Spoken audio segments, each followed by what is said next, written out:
guys, welcome to another Kamikaze creation video. Been doing a few mental backflips on this one. I delved down as far as I can into those turbos, but really hard to get to the bolts while it's in the car to actually pull it off. And even though it's a runner, that's what I've been doing my mental backflips over. Even though it's a running engine at the moment, I'm struggling with pulling it out because it is a running engine and the costs associated with it. But I think I've just got to do it. Love the car. So I think what I'm going to do is stop the pulling things apart while it's in there. Possibly drop it down a little bit so I can get the height, and then start pulling that engine right out. And then I'm going to look at sending it off to my painter and getting it painted. So it's a major project. It's going to take a lot of work and a lot of time. There'll be heaps of videos coming out, that's for sure, in the process. In the next week or so, hopefully I'll get those brakes back on and I can drop it back down on the wheels, and I'm probably going to start to do a bit of interior work in it too, cleaning out the interior and tidying that up and getting it ready for the painter. So engine out, bit of tidy up in the interior, brakes back on.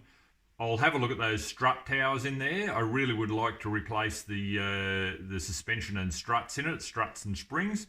I'll give you a close look at them if you can identify and give me a specific. Someone said they're Toyota Corolla, and they may be, and I'm going to do a bit of research online and see if I can find some replacements. Anyway, we'll have a bit of a look around and underneath and so on.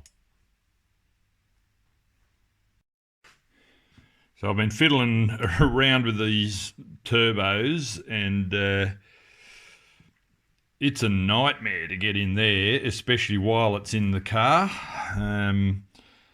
Just trying to get to some of these bolts and get the thing apart is near impossible. I think the only way to do it is pull the engine out and go the whole hog, as I've said to someone in a post. Pull it out. That will be a bonus because, as I've said in a couple of videos, it is going off to my painter. And I think, you know, if I'm going to do this, I want to do it right. This is an absolutely beautiful little car. It's going to be pretty much a show car when it's finished.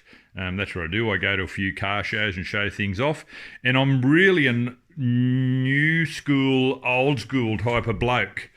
Of my other builds, if you watch my other videos, my UC Tirana build, old school, 173 original motor in it, with very new school technology, you know, trigger sensors and coil packs and fuel injection, M90 supercharger, that type of stuff. Now, a fair few people are doing that with these. I've seen a lot of images and I've had a lot of suggestions from a post I put on Toy Mods about upgrades and changes. The rotor button is a big thing. You know, how would you know? Even the gasket kits for these, I'm worried about getting the gaskets for the build, so I'm looking out for a good engine builder. I don't know that I'd do it myself. I think I'll just hand it on to someone and get it built right. You know, I am mechanical and I can fit things up, but as far as these goes, I don't know. You know, as I've said in a few, I don't know a lot about them, and I'd like it built right. I'd like it strong. I saw a post on the Toy Mods forum about, you know, the bottom end of these engines did suffer from oil flow, and there was a really good post on there about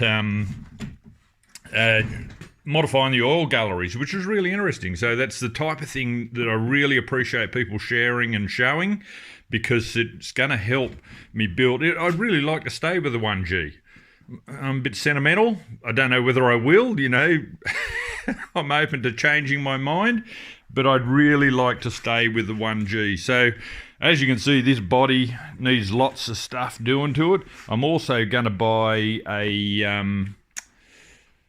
a rubber kit for it, like full rubber kit. I think it's Rare Spares or someone like that does a full rubber kit for it, which is awesome. And if I'm going to do the body, I'm going to do the rubbers and make it look really good. I did buy a set of these chrome surrounds, like I reckon they're like hen's teeth. I bought a set of those because that's missing. And around the front of the car, I do need that little lip. I do need that. Now that I've taken that intercooler off, I need that little lip, so I'll be on the lookout for one of them. And they're really the main body parts that I need. The rest of it's pretty good. I'll show you in under the body. The floor pan's great. This in under the rear end, have been told, and people might identify this, that's a Hilux. It's a limited slip diff. Both wheels lock up and spin. But the main body is pretty solid, not a lot of rust in around those underneath areas. We'll just move up a little bit. So looking at that floor pan, you know, being a country car is awesome. The floor pan's really good. Those rails over there have a little bit of cancer in them, not too much, but the basic floor pan is absolutely brilliant. And you can see up in there even the centre bearing, you know, when they did this car, they've done a good job. It's pretty rock solid. It's just that engine's been sitting. I don't want to do a whole build on the thing and then have the engine fail and then got to pull it apart. So this is a great time to do it. Yeah, get in, bite the bullet, pull it out, do it right. Being a modified car, I'm trying to actually identify what these struts are because I want to replace them. Some people have suggested they're Toyota Corolla. Again, I'm assuming that strut cylinder just slips down and mounts in the top of that housing. But if anyone can identify what those struts are, I've been told they're Toyota Crown stubs and possibly Corolla strut towers in there. But I do want to replace them because I have taken the brakes down now to the brake place to get the calipers redone. So that's all good, and the main stubs are really good. The discs are good. So when they come back, I think I'm going to drop it down on the wheels, unbolt all of the major things in here, and use this little sucker over here and pull it out. That should be a really good mission. So give up on pulling it down while it's in the car, lift it right out, have a look at it, and clean up the engine bay and start doing a bit of an engine build on it. So that's the focus at the moment, guys. Yeah, another big job.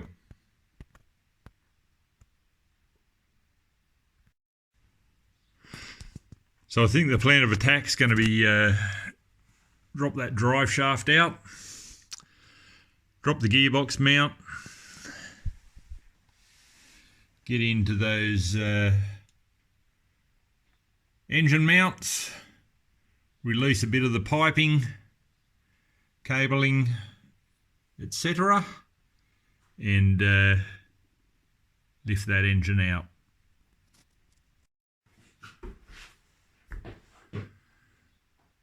So guys, I think that's the plan of attack. Thanks everyone for the awesome comments and feedback and encouragement. It is just nuts and bolts, and it will happen. I'd like to stay with the 1G. I'm going to put my feelers out for engine builders and 1Gs. Start talking to a few people about it. The main thing is getting parts for it. I've had a few people say that gaskets are hard to get, can't get that rotor button anymore. that's a concern. And as I said before, new school, old school. I love old school cars with new school technology. So the concept of going to some sort of trigger sensor, coil packs, more modern technology on it, and even an upgraded computer system, getting away from the standard computer and going to something that has a bit more control, is good. So I think that's the plan of attack. Again, we're looking at, could be 12 months, could be a 2-year project on this one. I've got about 3 or 4 weeks to get this engine out and get the engine bay tidied up, and that's the next plan of attack. So keep watching, keep commenting down below, and thank you to all of the recent subscribers. I'll try to keep up the good videos, try to keep you in the process, and explain what I'm doing. Take care.